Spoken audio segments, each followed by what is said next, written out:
नमस्कार मित्रांनो मी बाबाराव मुसळे.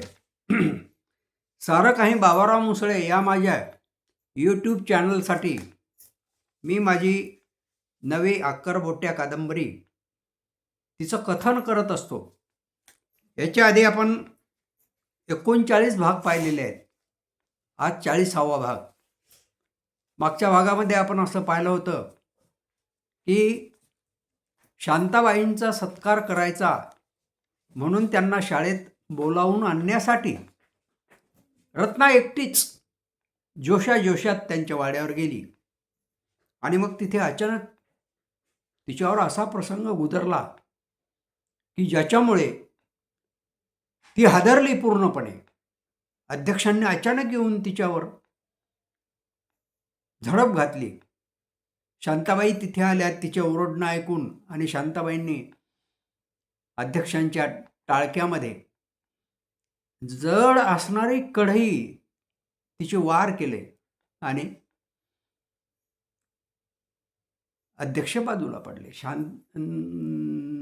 रत्ना लगेच निघून गेली, आपल्या गावाकडे निघून गेली. त्याच्यानंतर मग शांताबाईंनी या माणसाला सोडायचं नाही म्हणून मग या माणसानं आपण कॅन्सरचे आजारी असताना, कॅन्सरने आजारी असताना सुद्धा आपल्याकडे शरीर सुखाची मागणी केली आणि आपल्याला त्रास दिला.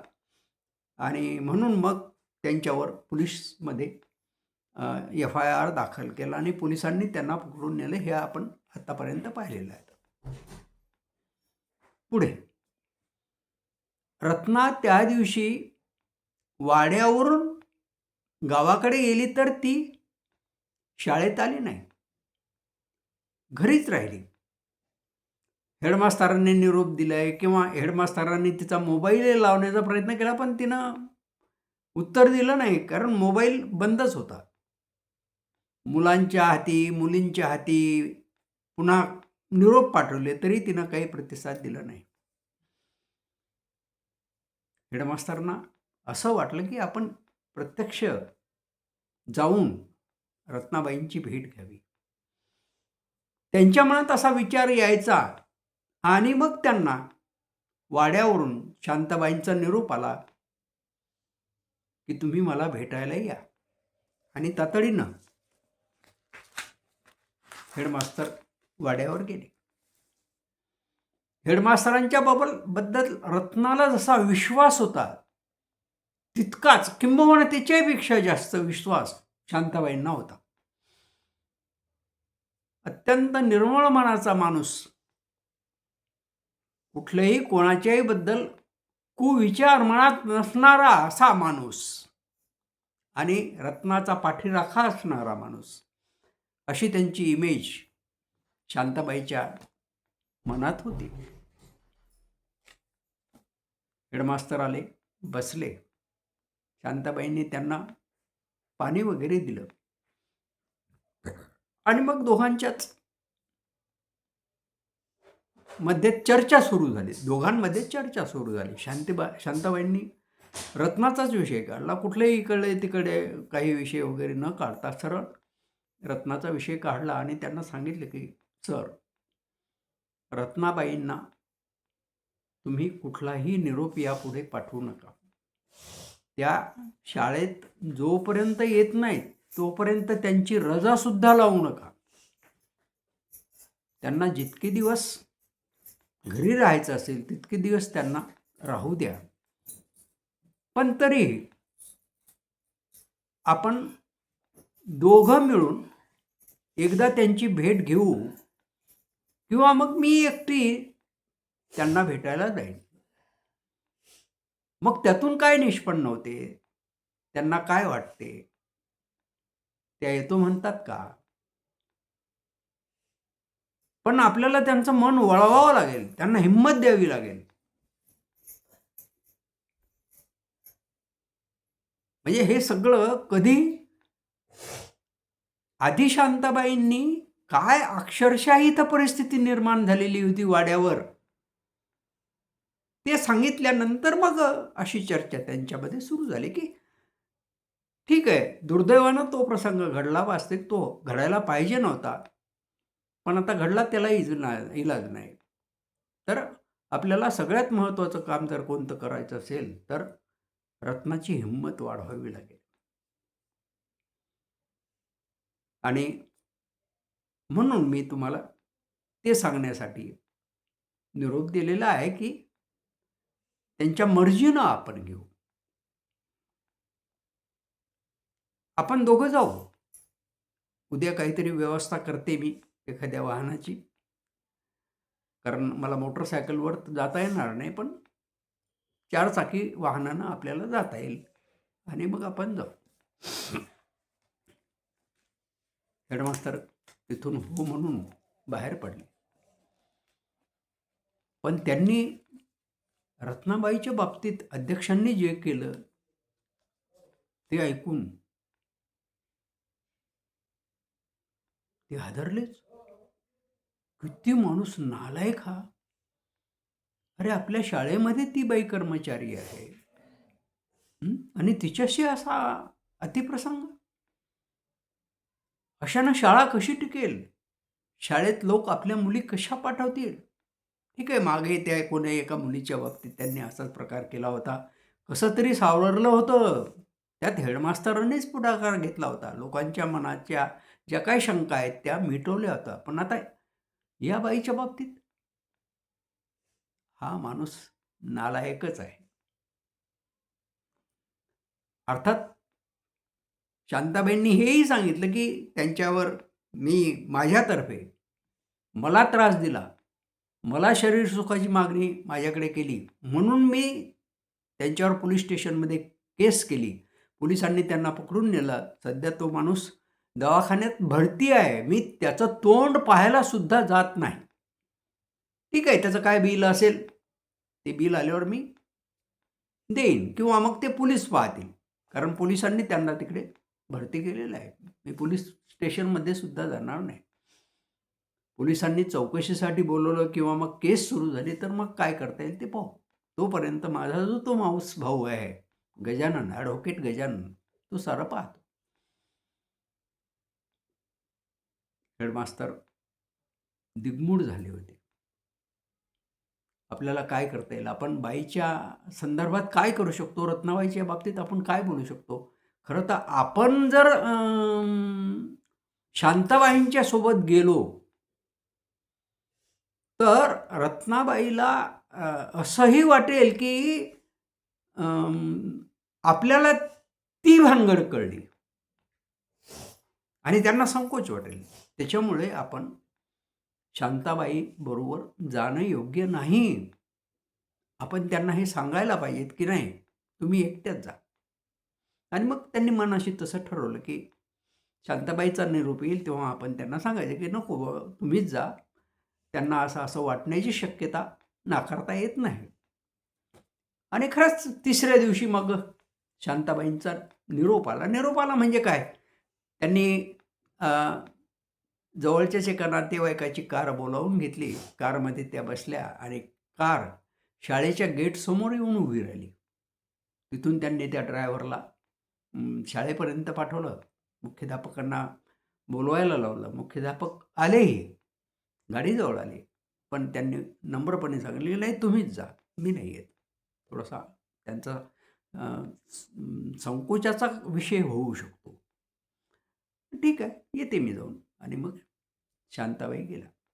तर शांताबाईची गाडी, कार रत्नाच्या दारासमोर उभी राहिली हे पाहून शेजारपाजारच्या ज्या काही बाया घरी होत्या, म्हाताऱ्या कोताऱ्या, त्यांना काहीतरी वेगळं आहे असं आणखीन वाटू लागलं. पहिलंच तर वाटू लागलं की काहीतरी या रत्नाचं बिघडलं. पण मग ही बाई कोण आली हे त्यांना माहिती नव्हतं ना. पण काहीतरी आहे हे त्यांना कळलं होतं. शांताबाई रत्नाच्या घरामध्ये आल्या. त्यांना पाहून तर रत्नाला खरं म्हणजे आश्चर्यच वाटलं की ह्या कशा काय आल्या? आपल्याला भेटायला कशा काय आल्या? खरं म्हणजे तिची इच्छाच नव्हती. कोणालाच भेटण्याची. पण नंदी आला घरा, त्याचा आदरमान करा. जरी कोणी आलं आपल्या घरी आणि आपली इच्छा नसेल तरी पण त्याला या बसा असं म्हणणं भाग आहे. आणि तरी इच्छा नसतानाही मग रत्नानं त्यांना घरात आणलं, बसवलं, त्यांना पाणी दिलं, चहाही ठेवतो म्हणाली, पण शांताबाईंनी चहा नको म्हटलं. आणि मग शांताबाईंना सरळ विषयालाच हात घातला. काय काय त्यांनी केलं, त्या माणसावर कशी केस केली, तो सध्या कुठे आहे आणि त्यातूनही तो आता सावरेल का? कारण त्याची केस जरा जास्तच बिघडलेली आहे. त्याला कढईचा मार केवळ कवटीला लागला नाही, तर कवटीला तडा जाऊन तो मेंदूपर्यंत पोहोचलेला आहे, असं डॉक्टरांचं म्हणणं आहे. ते ऐकून तर रत्ना म्हणाले की मरू द्या ना मग, मला काय त्याचं देणं घेणं आहे. पण ती तसं उघड बोलली नाही. आणि मग नंतर रत्नाच्या बाबतीत त्यांनी सांगितलं की तुम्ही हिंमत सोडू नका. तुम्ही हिंमत जर सोडली तर एक लक्षात घ्या की तुमचा पाठीराखा कोणीही नाही. तुमची 2 मुलं, दोन्हीच्या दोन्ही आता लग्नाला आलेले आहेत. त्यांना तुम्हाला उभं करायचं आहे, त्यांची लग्न करायची आहेत. तुम्हाला तुमचा संसार सावरायचा आहे. आणि त्या नालायक माणसाच्या गोष्टीवर ध्यान देऊन तुम्ही तुमच्या लेकरांच्या आयुष्याची बर्बादी करू नका. आता यापुढे असं काहीही त्या माणसाकडून होणार नाही, काहीही होणार नाही. मी तर म्हणतो त्याला किती पैसे लागतील आणि त्याला कुठं कुठं न्यावं लागेल आणि त्यातून तो वाचतो किंवा नाही याची पण मला शाश्वती नाही. त्याच्यामुळे तुम्ही हिंमत सोडू नका आणि तुम्ही शाळेत या. रत्नाला काय बोलावं ते कळलंच नाही. तिनं होकारही दिला नाही आणि नकारही दिला नाही, नुसतं ऐकून घेतलं. शांताबाईंना सुद्धा कळेना की काय काय करावं, कसं करावं, यांना कसं आणखी कसं प्रवृत्त करावं.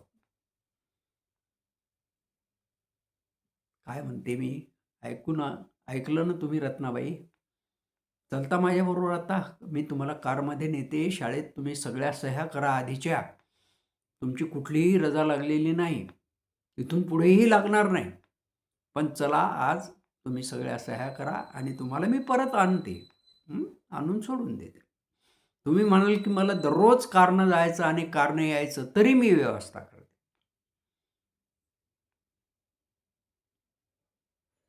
तेव्हा रत्ना एवढंच म्हणाले की नका.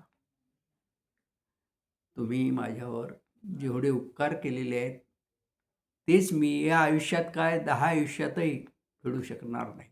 आणखी काही करू नका. तुम्ही मला एवढी हिंमत दिली, तुम्ही आल्यात मला भेटायला, मला बरं वाटलं. मीच 2-3 दिवसात मी शाळेमध्ये येते. तुम्ही निश्चिंत राहा. फक्त एकच की मला तुम्ही सावरून घ्या. मला तुमची पाठची बहीण समजा आणि मला सावरून घ्या. शांताबाई उठल्या. त्यांनी तिला आपल्या कवेत घेतलं आणि एकाएकी रत्नाला हुंदका फुटला. तिला आपलं दुःख आवरता आलं नाही. शांताबाईंनी तिची पाठ थोपटली. तुम्हाला माझी शपथ आहे, इथून पुढे कधीही डोळ्यात आसवं आणू नका. तुमच्या मुलांना तुम्ही कळू दिलं का? रत्नानं नकारार्थी मान. तर इथून पुढे कोणालाच कळू देऊ नका. ही गोष्ट कोणालाच माहीत नाही. तुम्हाला माहीत आहे, मला माहिती आहे, तिसऱ्या कोणालाही माहीत नाही. आणि म्हणून मग मी तुम्हाला म्हणते की तुम्ही शाळेमध्ये या जसं काहीच झालं नाही, काहीच झालं नाही. लोकही चर्चा करतात, नाही तर तुम्ही घरी राहिले तर का राहिली, काय झालं, काय झालं, काय झालं, हे सगळं बंद होईल. येताना मग उद्याच या, 2 दिवसावर नका लांबू. आणि रत्नाकडून शांताबाईंनी होकारच घेतला आणि मग तिचं घर सोडलं. परतताना शांताबाईचं मन अतिशय समाधानी झालेलं होतं, कारण त्यांचं काम व्यवस्थित झालं होतं. याही भागाला लाईक करा, सबस्क्राईब करा, कॉमेंट्स द्या, शेअर करा. आभारी आहेच. पुन्हा पुढच्या भागात आपण भेटू. सोडून गेली नोकरी.